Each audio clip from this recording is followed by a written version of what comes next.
नमस्कार दोस्तों, आज के इस वीडियो में हम घट्टा चक्र की बुक के बारे में डिटेल से जानने और समझने वाले हैं। बहुत सारे स्टूडेंट्स का ये सवाल होता है कि घट्टा चक्र की किताबें हमें क्यों पढ़नी चाहिए, ये हमारे लिए किस तरह से लाभदायक है, ये कौन कौन से एग्ज़ाम के लिए एलिजिबल है, इन्हें कब पढ़ना चाहिए, कैसे पढ़ना चाहिए, और ये जो घट्टा चक्र में जो क्वेश्चन आए हुए हैं क्या ये क्वेश्चन एग्ज़ाम में हमारे रिपीट करते हैं, पूछे जाते हैं, और साथ ही साथ ये मुख्य जो आर के एग्ज़ाम अभी आने वाला है क्या इसमें इसे यूज़ किया जा सकता है, क्या इसके लिए ये बढ़िया है, या यूपीपीसीएस के जो ऊपर के एग्ज़ाम होने वाले हैं या बिहार के जो एग्ज़ाम होने वाले हैं क्या इसमें ये यूज़फुल है। हम इन सभी चीज़ों को जानेंगे और समझेंगे। इसके अंदर में क्वेश्चन कैसे होते हैं ये भी देखेंगे, पैटर्न को भी समझेंगे, इसमें कौन कौन से सब्जेक्ट्स हैं और उनमें कंटेंट कैसे हैं और कितने हैं। तो आइए वीडियो की शुरुआत करते हैं और शुरुआत में पहले हम मुख्य बातों को समझते हैं। तो दोस्तों, घटना चक्र प्रवलोकन की जो किताब होती है इनमें आपके स्टेट पीसीएस वगैरह में जो क्वेश्चन पूछे जाते हैं, मुख्यतः स्टेट पीसीएस में जो क्वेश्चन पूछे गए होते हैं पूर्व के वर्षों में, उनका एक संग्रह होता है। ठीक है ना, सब्जेक्ट वाइज संग्रह होता है। मतलब अगर आप जैसे इन्वायरमेंट के देख रहे हैं, इन्वायरमेंट के 20 साल 30 साल जो सवाल पीछे के वर्षों में इससे रिलेटेड जो सवाल पूछे गए हैं उनका एक संग्रह होता है। आमतौर पर ऐसा देखा जाता है कि जो पीसीएस वगैरह के जो एग्ज़ाम्स होते हैं उनमें पीछे के वर्षों में जो सवाल पूछे गए हैं उनको रिपीट किया जाता है, कई बार उनको रिपीटेड सवाल मिलते हैं। तो इसलिए घटना चक्र की किताब और भी ज़्यादा ज़रूरी होती है। यूपीपीसीएस अपर में भी और जैसे अभी आर के एग्ज़ाम आ रहा है इसमें भी इन्हें इस्तेमाल में लाया जाता है। ना सिर्फ यूपीपीसीएस में बल्कि आपके जो बिहार पीसीएस है, झारखंड पीसीएस है और अन्य स्टेट लेवल एग्ज़ाम आप उसमें घटना चक्र की किताबों को यूज़ कर सकते हैं। ठीक है ना। देखिए दोस्तों, एक बात ये भी है कि हम घटना चक्र किताबों को पढ़ने से पहले ज़रूरत इस बात की होती है कि हम पहले इसके जो बेस हैं उनको पहले पढ़ें और समझें और जानें। जैसे अगर हम हिस्ट्री किताब पढ़ते हैं, मॉडर्न हिस्ट्री पढ़ते हैं, तो इनसे रिलेटेड कोई स्टैंडर्ड बुक या नोट्स हो तो पहले हम उसको पढ़ें, उनको समझें, ताकि हम जब इसको लगाएंगे ना तो हमारा क्या होगा, एक रिवीजन होगा। समझ रहे हैं, ये क्वेश्चन यानी क्वेश्चनों का संग्रह है। ठीक है, तो सिर्फ इसके लगा जाने से हमारा पूरा काम नहीं हो पाता, हमें बेस को भी अच्छे से पढ़ना और जानना होता है। समझ में आ रही बात ना।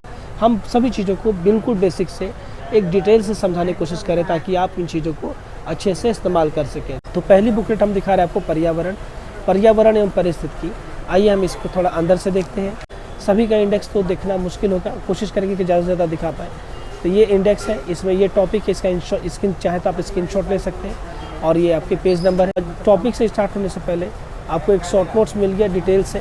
अब यहाँ से इसके सवाल स्टार्ट हो जाते हैं, है ना। और हर सवाल के नीचे में ये भी बताया गया है कि ये सवाल कितना इम्पोर्टेंट है, मतलब कि इसमें कितनी बार सवालों को अलग अलग एग्ज़ाम्स में पूछे गए हैं। ये सारी चीज़ें इसमें बताई गई, दिखाई गई, कौन कौन से क्वेश्चन सवाल में पूछे गए हैं। तो ये सारी चीज़ें अब हम आगे बढ़ते हैं। इसका इन्वायरमेंट हमने दिखा दिया। अब थोड़ा सा क्वेश्चन को भी आप पढ़ लीजिएगा, थोड़ा इसका एक्सप्लेनेशन पढ़िएगा तो आपको एक आइडिया मिलेगा। ठीक है, ये हो गया इन्वायरमेंट की बात। आगे बढ़ते हैं, ये है सामान्य विज्ञान। ये वो किताब है जो सभी स्टेट पीसीएस में बहुत ही काम आती है, खास करके यूपी और बिहार में। ये आपका टॉपिक है, आप देख सकते हैं। ठीक है, अब आइए थोड़ा सा अंदर के सवालों को भी हम देख लें। तो सवाल कुछ इस प्रकार से होगा। जैसा कि आप जानते हैं एक शॉर्ट नोट्स होता है, तो शॉर्ट नोट्स इसमें भी है। ठीक है, ये रहा शॉर्ट नोट्स हुआ।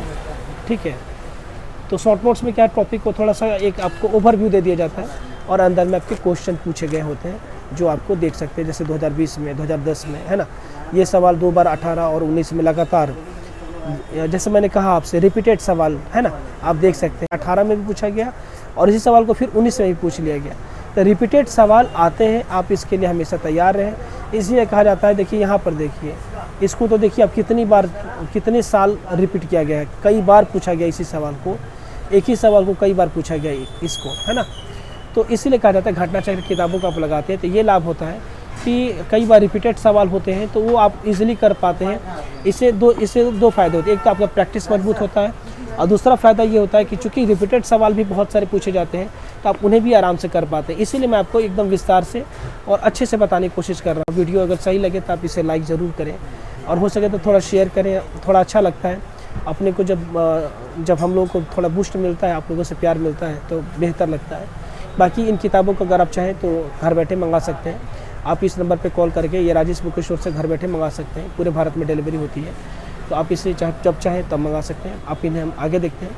यह है भारतीय राज्य व्यवस्था एवं शासन, अगली बुकलेट है। थोड़ा सा इसके भी इंडेक्स को देख लेते हैं, है ना। तो ये इसका इंडेक्स है, ये हम तीसरी बुकलेट देख रहे हैं, ठीक है ना।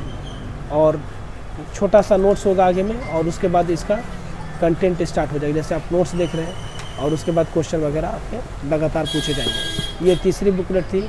और ये है हिस्ट्री में अब इस बार 2 किताबें आई हैं, एक ये पूर्वावलोकन और एक एनसीईआरटी का सार, है ना।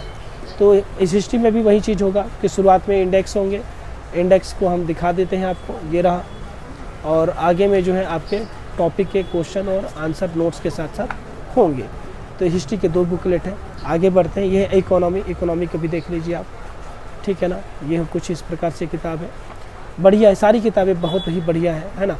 आप देख सकते हैं 245 सामान्य अध्ययन प्रश्न पत्रों को शामिल किया गया। 245 मामूली नहीं होता है, बहुत ज़्यादा होता है। तो ये उनका एक संकलन है। तो और ये है 2024 की जो लास्ट किताब है जो घटना चक्र में आई है, सामान्य भूगोल, इसे भी आप देख सकते हैं। तो दोस्तों ये पूरा मैंने घटना चक्र की पूरी किताबों को डिटेल से बताया और समझाने की कोशिश किया। अगर आपको ज़रूरत हो तो आप इसे अपने इस्तेमाल में ला सकते हैं, पढ़ सकते हैं। तो अगर आपको भी ये किताब की ज़रूरत है, तो अगर आपको मंगाना भी है तो आप इसे दिल्ली राजेश बुक स्टोर से घर बैठे मंगा सकते हैं। और अगर आपको इनसे रिलेटेड कोई सवाल रह गया हो जो मैंने नहीं बताया हो, तो आप कमेंट में ज़रूर बताएं, ताकि हम अगली बार इस चीज़ों को अच्छे से समझा सकें, बता सकें। मिलते हैं अगले वीडियो में, तब तक के लिए बहुत बहुत धन्यवाद।